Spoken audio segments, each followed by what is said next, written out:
You started to notice it during the moments that you used to feel comfortable, dinners with friends, familiar conversations, routines that once gave you a sense of rhythm. Now they feel hollow, not because the people have changed, but because something inside you has. There's a distance growing between you and the world you used to recognize, and though it feels isolating, it's not entirely painful. It's strange. It feels honest.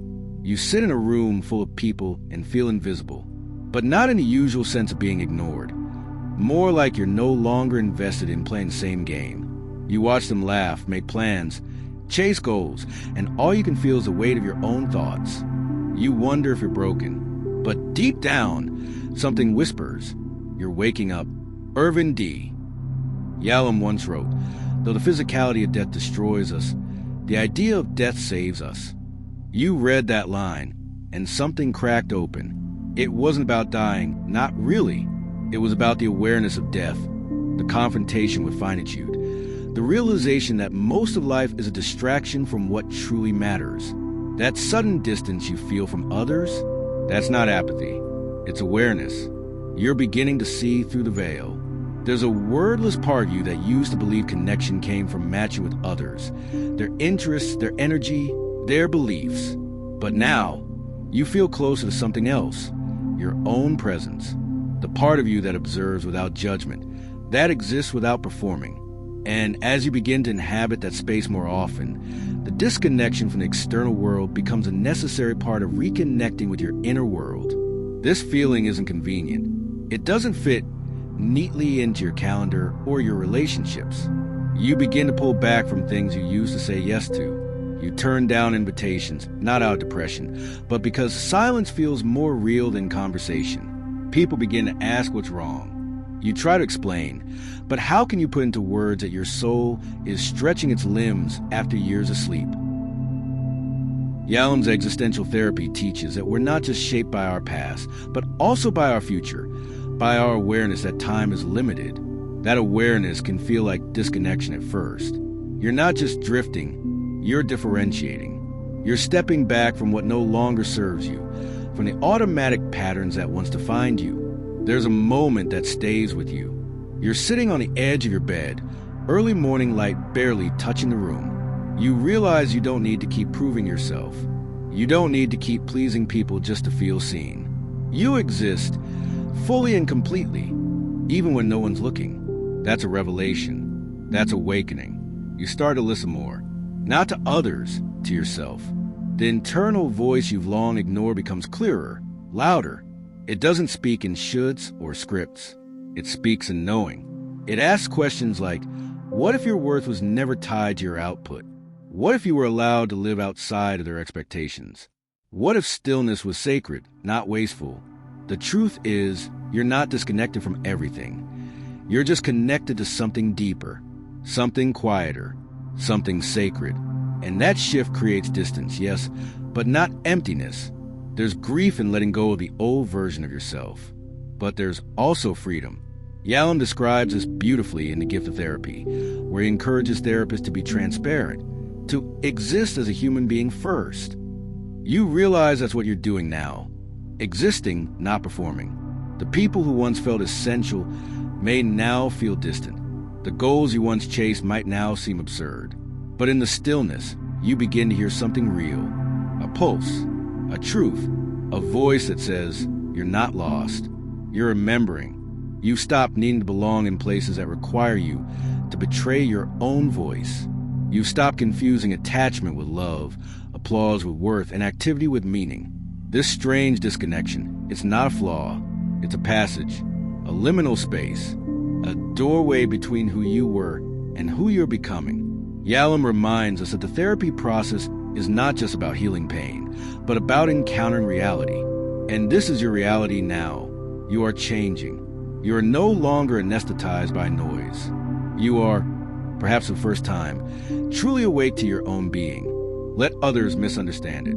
Let them worry. You know what this is. It's not loneliness.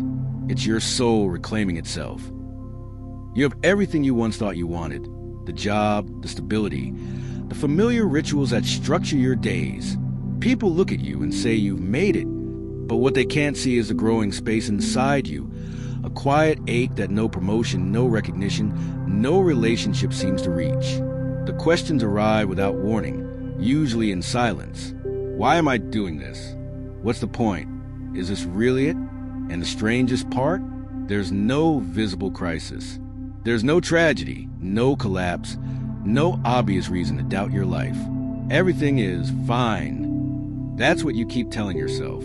But something deep within you no longer accepts fine as enough. You used to believe that reaching certain milestones would silence the uncertainty. Now, you've reached them, and the uncertainty is louder than ever. Irvin Yalom wrote, "The questions of meaning are not the luxury of the comfortable. They are the necessities of the soul." This sentence strikes you like a whisper of truth. The discomfort you feel isn't a failure. It's a threshold. You're not broken. You're awakening to the truth that meaning cannot be outsourced. It has to be created, and created consciously. You catch yourself drifting through conversations, smiling out of habit, laughing at things that don't truly move you. You perform your routines like choreography memorized long ago, but now you're watching yourself from the outside, wondering who wrote the script and why you agreed to it. Sometimes it hits you during the quietest moments, brushing your teeth, standing in line, lying in bed.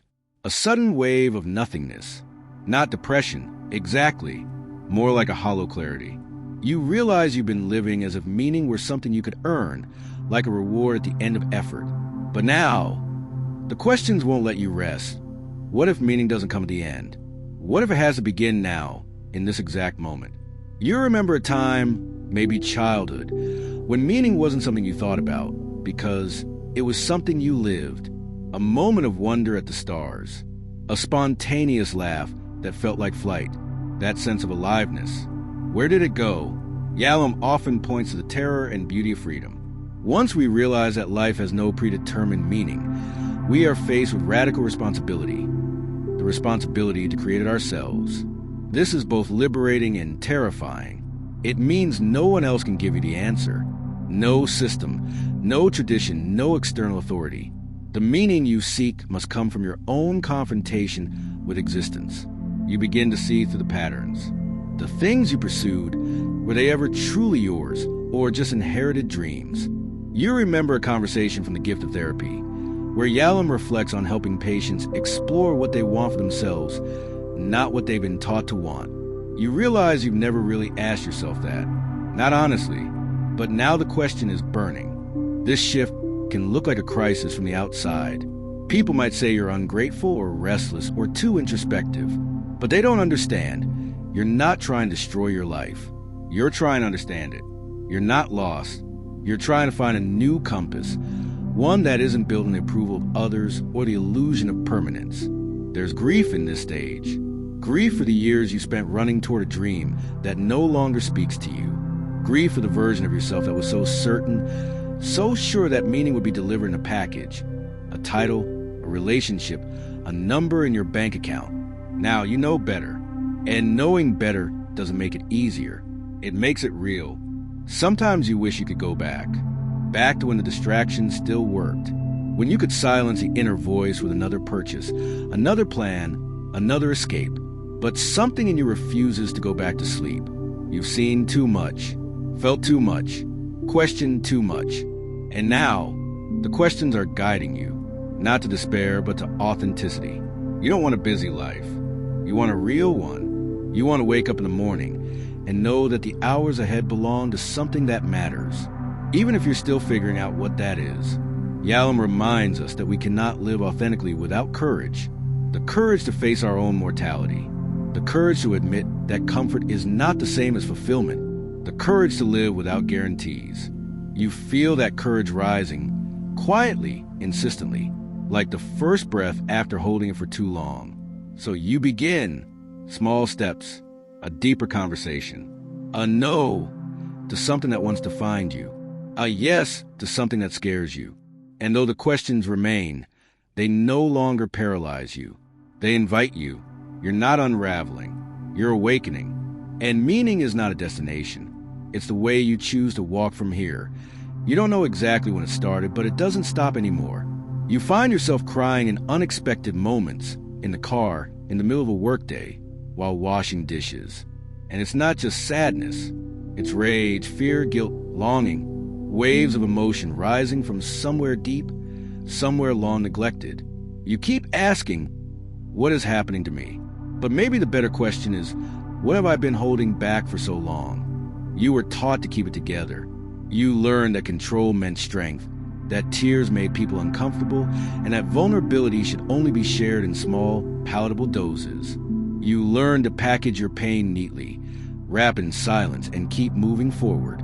It worked for a while, but now your soul is waking up, and it's not asking for permission.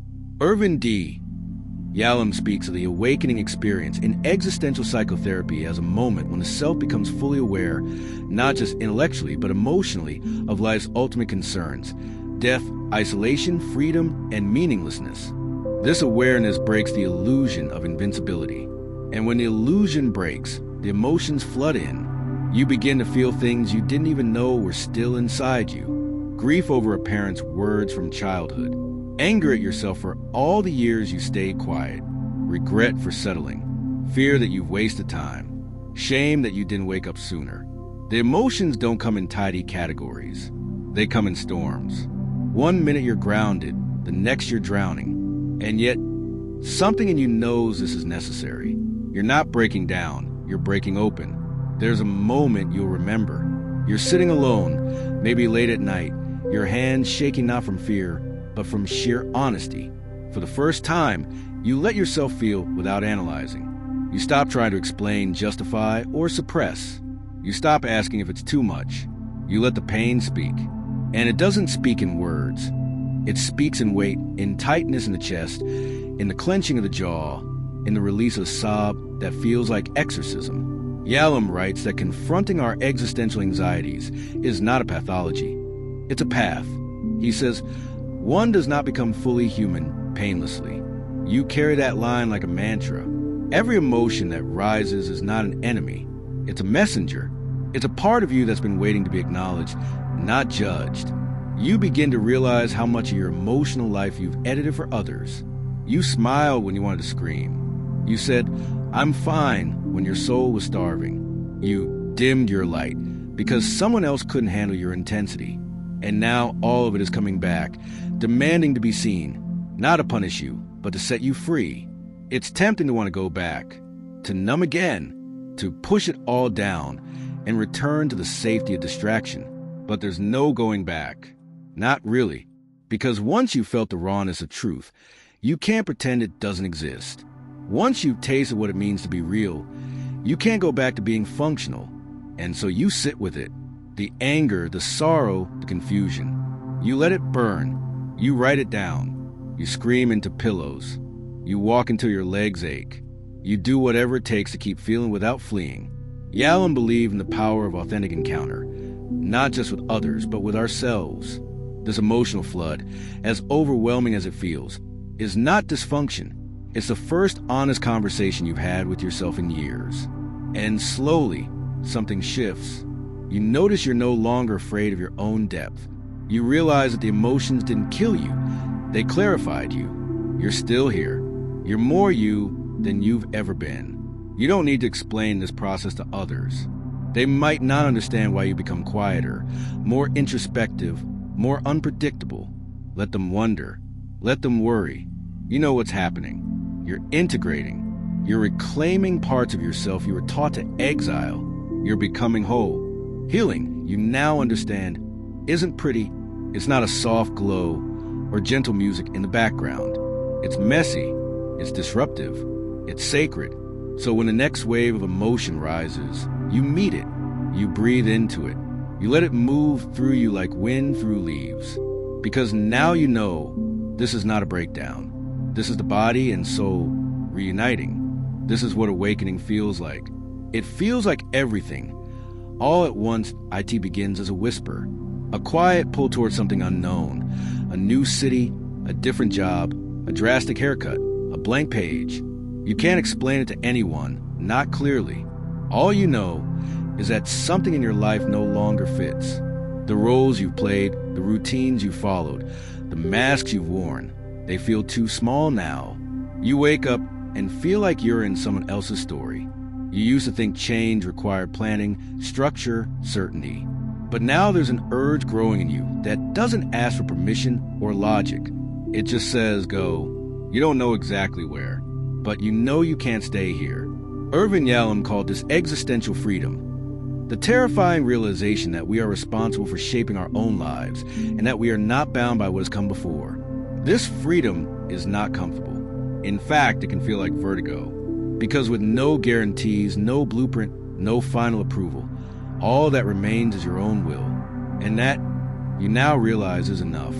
You begin to imagine new versions of yourself. Not as fantasy, but as possibility. What if you left a job that drains you? What if you spoke the truth you've buried? What if you let go of relationships held together only by fear or habit? These questions are dangerous, not because they're wrong, but because they are real. And once asked, they cannot be unasked. The people around you start to notice. They call you restless, impulsive, unrealistic. They warn you about the risks. But you're not chasing chaos. You're chasing coherence. You're not trying to destroy your life. You're trying to rebuild it from truth. Yalom wrote, "The human being is not the thing he is, but the thing he is not yet." You carry that sentence like a compass. You are not a fixed identity. You are becoming. And becoming requires movement, risk, release. You stop needing every step to be mapped. You stop waiting for the perfect moment. You've learned that clarity doesn't come before action. It comes through action. You've stayed in stasis long enough, paralyzed by the need to be certain. But now, your soul is louder than your fear.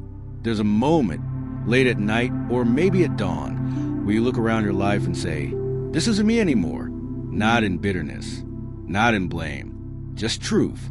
And it's in that moment you realize the cost of staying is greater than the cost of leaving. You begin small, a difficult conversation, a boundary set, a door closed, then bigger, a resignation letter, a goodbye, a leap.